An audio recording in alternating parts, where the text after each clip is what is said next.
Le 29 avril 82, on apprend qu'il n'y a plus 700 millions de Chinois, mais bien 1 milliard. C'est l'année d'un grand recensement en Chine organisé avec l'ONU, le dernier daté de 1953, avec 590 millions d'habitants. Donc en 30 ans, la population a presque doublé, des chiffres qui inquiètent les autorités et qui ont donc mis en place la politique de l'enfant unique. Ça, c'était dès les années 70 et l'année du fameux milliard en 82. Le JT nous parle de cet enfant unique. Le principe, privilégier les enfants uniques en gratifiant leurs parents d'une prime mensuelle et de nourriture pour bébé. Pas de ration, aucun avantage en revanche pour le second enfant né moins de 4 ans après son aîné, pour le troisième enfant et au-delà. En ce cas, les parents sont contraints d'acheter leur nourriture sur le marché libre, c'est-à-dire au prix fort. Alors aujourd'hui, la Chine affiche 1,412 milliard d'habitants. On le sait, une population qui vieillit, ça va avoir des conséquences économiques et notamment une réforme des retraites douloureuse. Ça nous rappelle des souvenirs. À noter que depuis quelques jours, c'est l'Inde qui est le pays le plus peuplé au monde, 1,428 milliard d'habitants.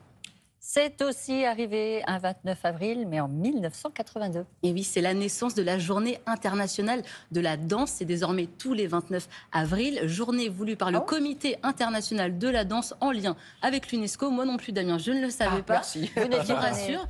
Et très très drôle, en 1984, un journaliste interroge les Français dans la rue sur le vocabulaire de la danse classique. Les réponses sont savoureuses.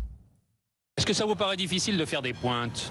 Oh ben non, quand on a la machine, on les fait à la machine. C'est quand même plus facile à faire des pointes que des vis ou des boulons. Un mètre de balai, à votre avis, à quoi ça peut servir ? À passer sous les lits, plus facilement pour passer sous les lits, plus court. Appréciez-vous le tutu ? Mon Dieu, oui. Ouais.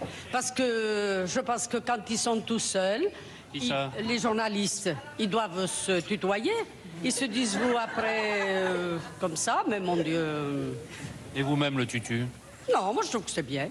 Moi je tutoie assez facilement.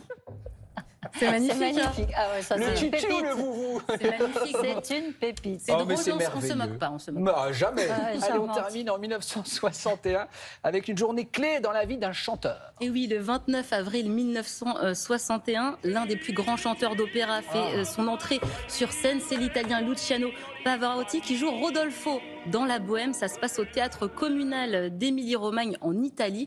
Et c'est un triomphe qui va lui permettre de se faire un nom et de voyager aussi dans toute l'Europe. Il passe notamment par Paris en 1974. Très belle archive. Je suis très ému d'être sur les lieux mêmes de la Bohème. Je crois que c'est nécessaire pour mieux comprendre l'auteur. Et quand je chanterai, je crois qu'il y aura en moi quelque chose de nouveau, quelque chose que je ne ressentais pas avant.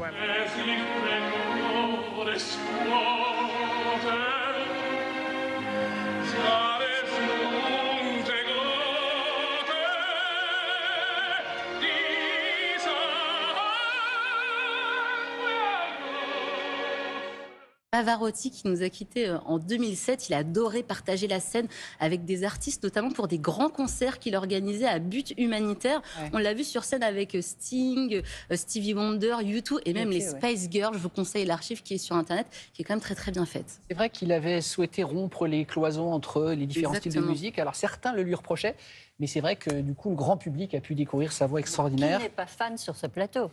Oh, je pense qu'on est tous fans, évidemment, bien sûr. Merci beaucoup, Binti Lee. On va marquer une petite pause. Il y a plein de choses qui vont arriver, bien sûr, dans cette émission. On a choisi de partir en pause avec, bien sûr, Luciano Pavarotti, la Traviata. La Traviata. Allez, on y va. Bon petit déjeuner, à tout à l'heure.